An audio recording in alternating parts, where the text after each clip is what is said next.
আসসালামু আলাইকুম। Face the people বিতর্কের রিবার্টাল সিরিজের ষষ্ঠ পর্বে স্বাগতম। ডিবেটের মূল তিনটি আলোচ্যসূচিতে আলোচনার পর্যালোচনা আগের 5টি পর্বে করেছি। এ পর্ব থেকে মূলত যুক্তি খণ্ডন।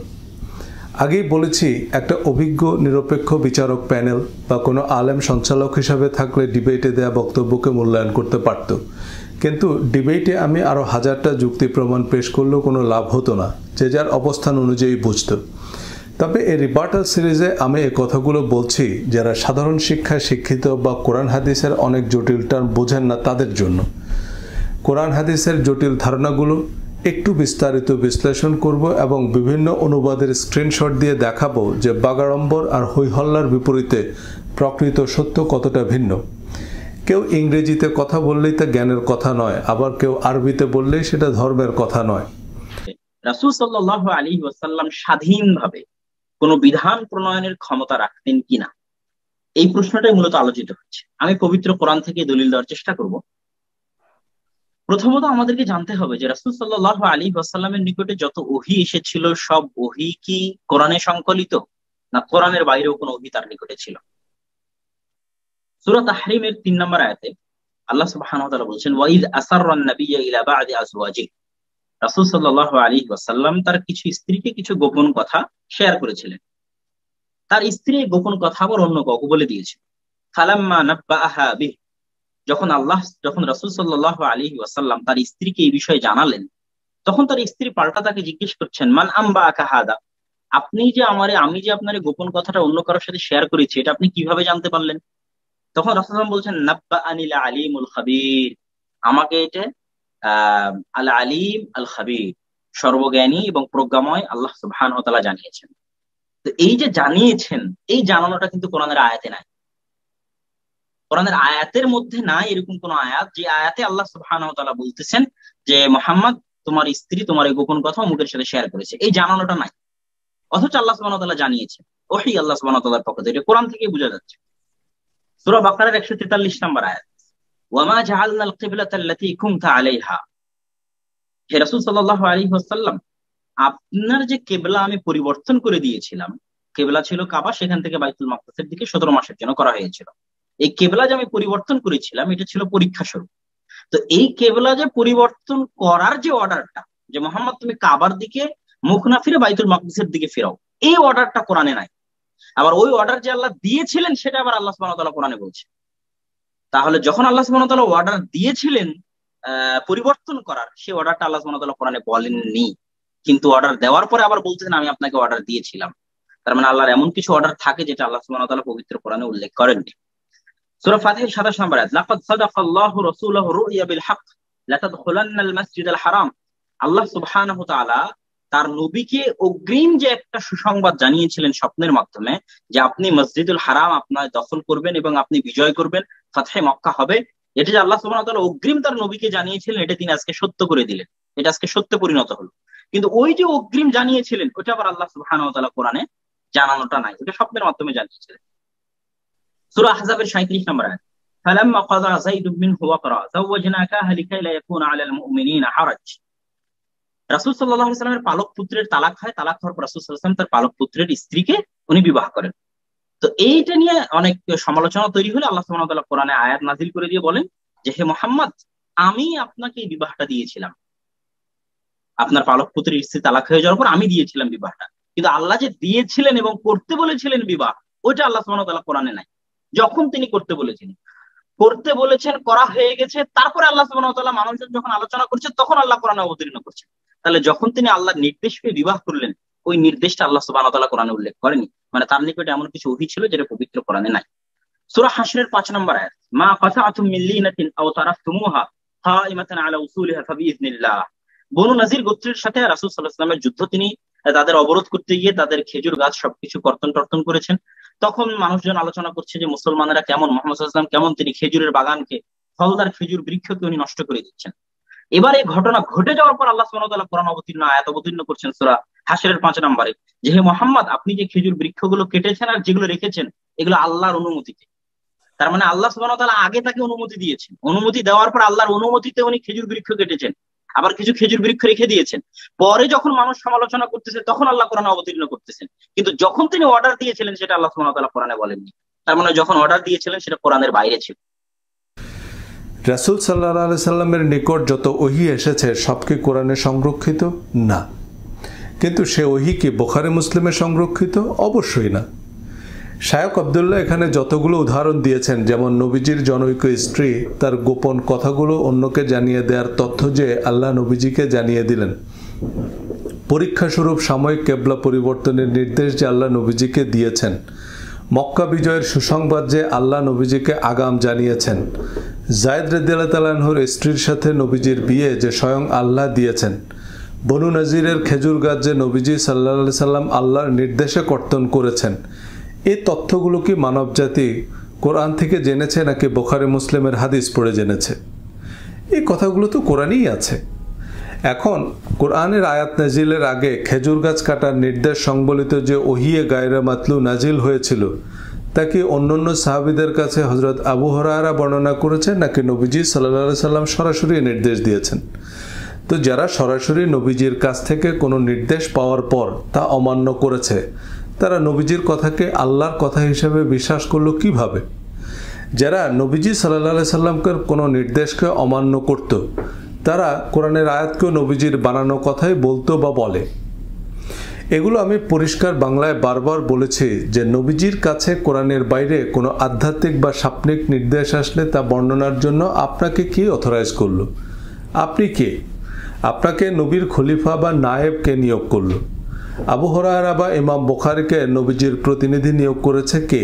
বুখারী শরীফকে কোরআনের মতো ওহী বা নবীজির কথা হিসাবে মানব কোন পূর্বাভাসের ভিত্তিতে? ইমাম বুখারীকে নবী ছিলেন, তাহলে ওনার বর্ণনা বা ওনার সত্যায়িত বিধান কোরআনের সমকক্ষ হয় কি করে? ধরুন আপনার বাড়ির গাছের আম, আপনি গাছ পাকা আম পেড়ে নিজ হাতে কেটে খাচ্ছেন, তো এর মধ্যে বিএসটি এর সিল লাগবে যে এটা অরিজিনাল আম কিনা। কিন্তু আপনি আমাকে একটা ম্যাঙ্গো জুসের বোতল ধরায় দিয়ে বলছেন একটু বেশিই পিওর।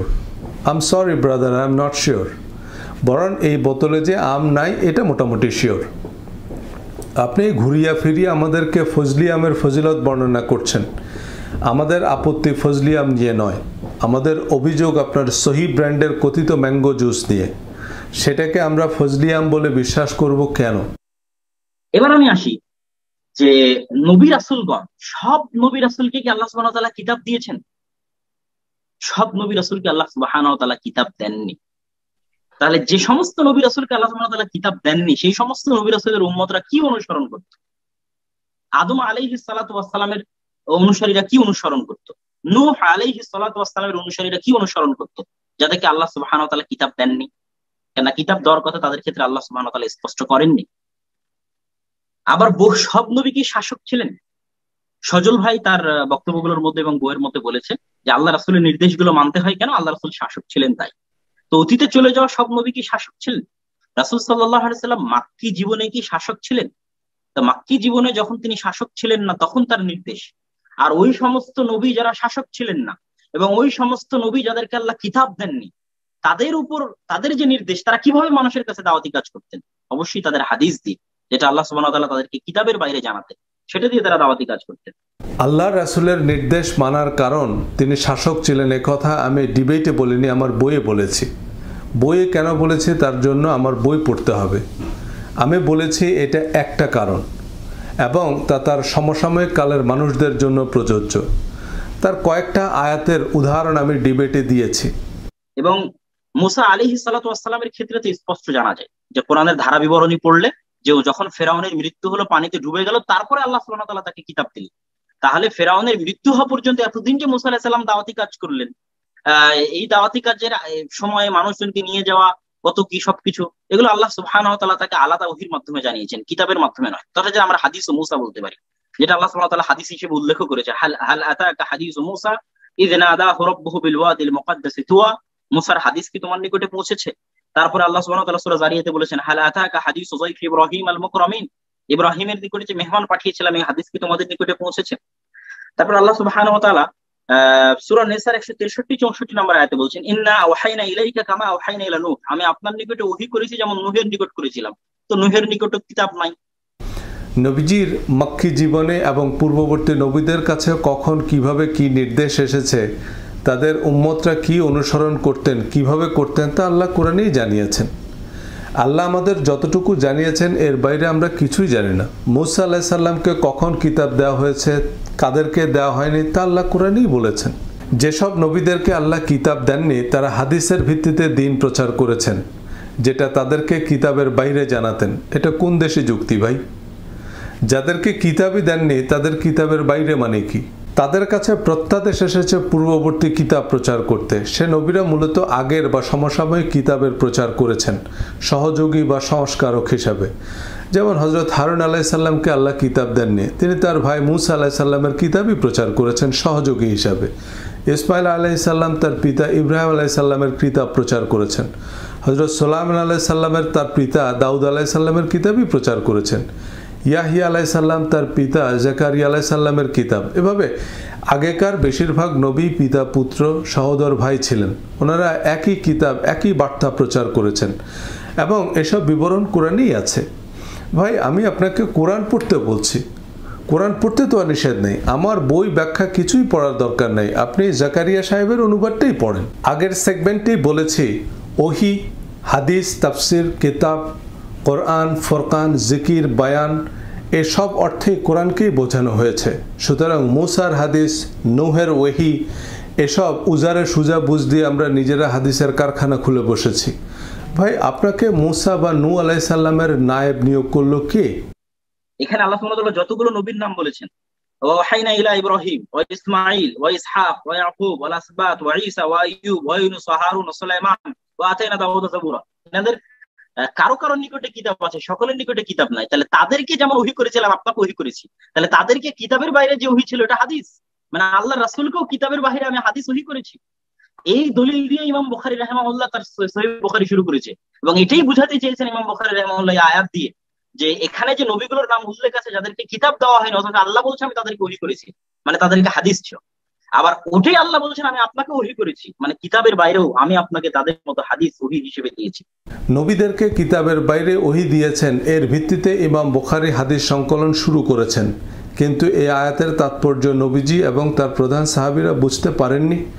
নবীজি সাল্লাল্লাহু আলাইহি সাল্লাম এবং প্রধান সাহাবীরা এটা বুঝলে আমাদের কষ্ট করে ইমাম বুখারীর নাম জানার প্রয়োজন পড়তো না। ইমাম বুখারীর কাছে কি আল্লাহ ওহী বা হাদিস নাযিল করেছেন? বুখারী শরীফ কি ইমাম বুখারীকে দেয়া আল্লাহর কিতাব, নাকি নূহ আলাইহিস সালামের কিতাবের বাইরে দেয়া হাদিস? এবার আসি, কিতাবের বাহিরে কি কোনো কিছুর স্বীকৃতি আল্লাহ সুবহানাহু ওয়া তাআলা পবিত্র কোরআনে দেননি? সূরা আহকাফের 4 নম্বর আয়াতে আল্লাহ সুবহানাহু ওয়া তাআলা বলছেন ইউতুনি বিকিতাবিন মিন ক্বাবলি হাদা, মুশরিকদেরকে চ্যালেঞ্জ করে রাসূল সাল্লাল্লাহু আলাইহি ওয়াসাল্লামকে বলছেন যে আপনি মুশরিকদের চ্যালেঞ্জ দিয়ে বলেন যে ইউতুনি বিকিতাবিন মিন ক্বাবলি হাদা, তোমরা যে শিরক করতেছো এটার দলিল তোমরা পূর্ববর্তী অবতীর্ণ কোনো কিতাব থেকে নিয়ে আসো, অথবা আথারাতিম মিন ইলমিন, জ্ঞানের অতীতের জ্ঞানের কোনো ভান্ডার যদি তোমাদের নিকটে থাকে নবী রাসূলদের কথা হাদিস সেখান থেকে তোমরা পেশ করো। তাহলে এখানে আল্লাহ সুবহানাহু ওয়া তাআলা কিতাবের বাইরে আরো একটা জিনিসকে দলিল হিসেবে উল্লেখ করেছেন সূরা আহকাফের 4 নম্বর আয়াতে। এবার আমরা আসি, পূর্ববর্তী কিতাবের পাশাপাশি অতীতের জ্ঞানকে আল্লাহ স্বীকৃতি দিয়েছেন। অতীতে আল্লাহ অনেক প্রজ্ঞাবান মানুষ পাঠিয়েছেন যারা আমাদের জন্য দিকদর্শন। সেই অতীতের জ্ঞানের কিছু বিবরণ কোরআনেও আছে। সূরা লোকমান নামে একটা সূরাই আছে, এই সূরায় লোকমান আলাইহিস সালামের প্রজ্ঞার বিবরণ আছে। লোকমান আলাইহিস সালাম তো নবী ছিলেন না, কিন্তু আল্লাহ ওনাকে হিকমা বা প্রজ্ঞা দিয়েছেন এবং তার প্রজ্ঞাপূর্ণ উপদেশ আল্লাহ কোরআনেই বলেছেন। এর বাইরে বিস্তারিত তথ্যের জন্য শায়খ আব্দুল্লাহ ইবনে আব্দুর রাজ্জাকের সাথে যোগাযোগ করতে বলেননি। বিস্তারিত জানানোর দরকার মনে করলে আল্লাহ 90 পারা কোরআন নাজিল করতেন, কিন্তু আল্লাহ কোরআনকে সম্পূর্ণ এবং পরিপূর্ণ বলেছেন, কারণ তাতে আমাদের জন্য প্রযোজ্য সকল জ্ঞান, উপমা, আদর্শ, উপদেশ, নির্দেশনা আছে। কোরআনের বাইরে নবীজির কাছে ওহী নাজিলের যে উদাহরণ দিয়েছেন তা হাদিসের কোথায় আছে? নবীজির হিকমা বা প্রজ্ঞা আপনি হাদিসে পাবেন না। কোরআনকে অসম্পূর্ণ প্রমাণে তিনি যেসব আয়াতের উদাহরণ এনেছেন যে এই নির্দেশগুলো কোরআনে নাই, তা তিনি হাদিস থেকে তো দেখাননি। এগুলোর উত্তর হাদিসেও নেই। আবার অনেক তথ্য আমরা ঐতিহাসিক ধারা বিবরণী থেকে জানি, কিন্তু ইতিহাস কি জীবন বিধান বা শরীয়তের উৎস? হাদিস বর্ণনাকারী সাহাবী ইমামদের জীবনী তো আর হাদিস নয়, তার জীবনী শাস্ত্র বা আসমাউর রিজাল শাস্ত্র, কিন্তু সিরাত বা ইতিহাস সাধারণ তথ্য, কোনো এভিডেন্স বা আইন নয়। কারণ ইতিহাসের জালিয়াতি বিকৃতি সম্পর্কে আমরা জানি। ভিক্টরস রাইট দ্য হিস্ট্রি, ইতিহাস লিখে সরকারি দল। শায়খ আবদুল্লাহ কি ইতিহাসকে হাদিসের মতো মানতে বাধ্য মনে করেন? কিন্তু ইসলামের ইতিহাস ছাড়া আমরা ইসলামের অনেক কিছুই কোরআন হাদিস পড়েও বুঝব না। আবু হুরায়রা রাদিয়াল্লাহু তাআলা আনহুর জীবন বৃত্তান্ত না জানলে তার বর্ণিত হাদিসের কোনো ভিত্তিই নেই। কিন্তু আবু হুরায়রার জীবনী তো আর হাদিস নয়, তা নবীজির বর্ণনা নয়। আবু হুরায়রা যে বিশ্বস্ততা বলছেন ইবনে আসাকির। এখন আল্লাহ ও তার রাসূলের অনুসরণ মানে তো আবু হুরায়রা বা ইবনে আসাকিরের অনুসরণ নয়। যে রাসূল সাল্লাল্লাহু আলাইহি ওয়াসাল্লাম কে আল্লাহ সুবহানাহু ওয়া তাআলা আদর্শ বলেছে, তো এই আদর্শ বলার অর্থটা কি? এই আদর্শ বলার অর্থটা আমরা বুঝতে পারবো আল্লাহ সুবহানাহু ওয়া তাআলা সূরা মুমতাহিনার 4-5 নম্বর আয়াতে ইব্রাহিম আলাইহিস সালামকে আদর্শ বলেছে। কি বলেছে? ক্বাদ কানাত লাকুম উসওয়াতুন হাসানাতুন ফি ইব্রাহিম, হে উম্মতে মুহাম্মাদী, তোমাদের জন্য ইব্রাহিমের মধ্যে উত্তম আদর্শ রয়েছে। এখন মজার বিষয় হচ্ছে ইব্রাহিম আলাইহিস সালামের কোনো কিতাব তো আমাদের কাছে আসেনি। এখন মুহাম্মদ সাল্লাল্লাহু আলাইহি ওয়াসাল্লাম উত্তম আদর্শ, এখন মুহাম্মদ সাল্লাল্লাহু আলাইহি ওয়াসাল্লামের কিতাব কোরআন আছে, তাই শুধু কোরআন মানতে হবে আর কোরআনের বাইরে আমি কিছু মানবো না। এখন ইব্রাহিম যে উত্তম আদর্শ, তো ইব্রাহিমের কোনো কিতাব যা আমার কাছে নাই। ইব্রাহিম আলাইহিস সালাতু ওয়াস সালামের উপর যে কিতাব অবতীর্ণ হয়েছিল এটা তো আমার কাছে নাই। আমার কাছে কি আছে? ইব্রাহিম আলাইহিস সালাতু ওয়াস সালামের জীবনের ঘটনা, যে ঘটনাগুলো আল্লাহ কোরআনে বর্ণনা করেছে, যেগুলো কিতাবের অন্তর্ভুক্ত নয়। কেন? ওগুলো তার স্বাভাবিক জীবনের ঘটনা। উনি যে চন্দ্র দেখে জিজ্ঞেস করলেন যে চন্দ্রই মনে হয় প্রতিপালক, সূর্যই মনে হয় প্রতিপালক, এটা তো ওনার স্বাভাবিক জীবনের ঘটনা, এটা তো কিতাবের অংশ নয়। উনি যে মূর্তি ভেঙে দিলেন, তারপরে ওনার স্ত্রী যে সাফা মারওয়াতে দৌড়ালো, তো সাফা মারওয়াতে দৌড়ানো তার কোনো কিতাব ওখানে ছিল না যে কিতাব দেখে উনি সাফা মারওয়াতে দৌড়িয়েছেন, ওটা ওনার স্বাভাবিক কাজ। ওই স্বাভাবিক কাজটাকে আল্লাহ আদর্শ বানিয়ে দিয়েছে যে ইন্না সাফা ওয়াল মারওয়াতা মিন শাআইরিল্লাহ। ইব্রাহিম এর স্ত্রী যে স্বাভাবিক কাজটা করলো, স্বাভাবিক কাজ তোমাদের জন্য আদর্শ। ইব্রাহিম আলাইহিস সালাতু ওয়াস সালামের পুরো জীবন আদর্শ, যে পুরো জীবনকে আল্লাহ সুবহানাহু ওয়া তাআলা পবিত্র কোরআনে উল্লেখ করেছেন। সেটা কি? সেটা তো ইব্রাহিম আলাইহিস সালামের কিতাব নয়, তার সাধারণ জীবনী। তাহলে ইব্রাহিম আলাইহিস সালামের সাধারণ জীবনী যদি উসওয়া হাসানা হতে পারে, তাহলে অবশ্যই মুহাম্মদ সাল্লাল্লাহু আলাইহি ওয়াসাল্লামের উসওয়া হাসানা দ্বারা যদি আমি বলি শুধু কিতাব, তাহলে এটা রাসূল সাল্লাল্লাহু আলাইহি কোরআন পবিত্র কোরআনকে অস্বীকার করা হবে। ইব্রাহিম আলাইহিস সালামের আদর্শ সম্পর্কে যে ইন্টারেস্টিং ব্যাখ্যা দিয়েছেন তা শুনে আমি যে কারণে হাসছিলাম, এটা মূলত আমার যুক্তি। আমাদের নবীজির মধ্যেই আমাদের জন্য উত্তম আদর্শ আছে। হাদিসের পক্ষে প্রায় এই যুক্তি দেওয়া হয় যে নবীর আদর্শ আমরা কার কাছ থেকে জানব। আমি এর উত্তরে বলেছিলাম যে ইব্রাহিম আলাইহিস সালাম সহ সকল নবীদের মধ্যেই আমাদের জন্য উত্তম আদর্শ রয়েছে। তো ইব্রাহিম আলাইহিস সালামের আদর্শ বা সুন্নত আমরা কোন শরীফ থেকে জানব?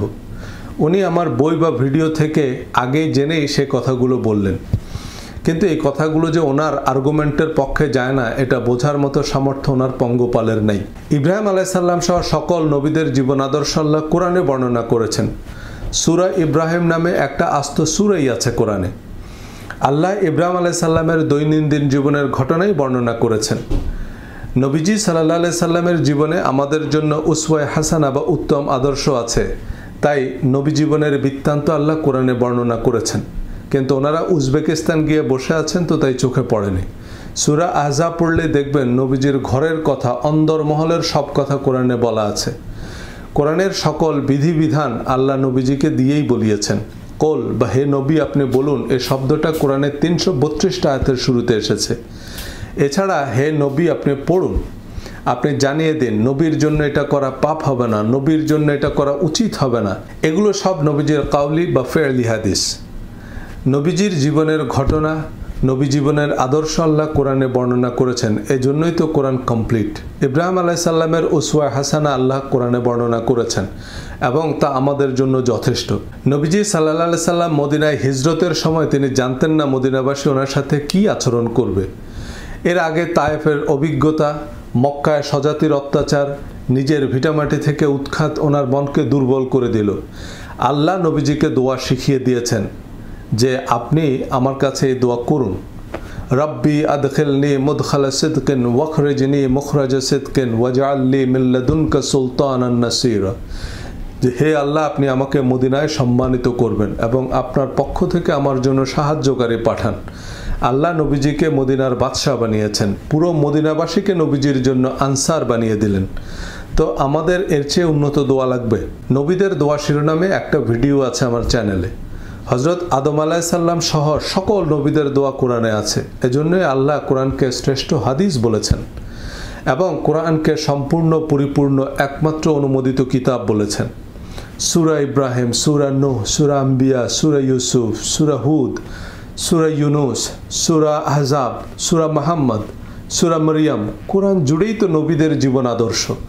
আল্লাহ বর্ণনা করেছেন, নবীদেরকেই আমাদের জন্য আদর্শ বলেছেন, কিন্তু আমরা সালাফিদের আদর্শ বানিয়েছি। তাদের জীবন আদর্শ খুঁজতে ইবনে আসাকিরের ৮০ খণ্ডের ইতিহাস পড়ে ৮৪ খণ্ডে বিভক্ত হয়েছে। যাই হোক, এগুলোর বিস্তারিত বলার ডিবেটে সম্ভব ছিল না, আবার আমার সাথে এই ডিবেট হলেও সম্ভব হবে না, কারণ ডিবেটে আমাদের আলোচ্যসূচি, সময়সূচি এবং আমার যে মূল আর্গুমেন্ট তার সাথে এই কথাগুলোর কোনো সম্পর্ক নাই।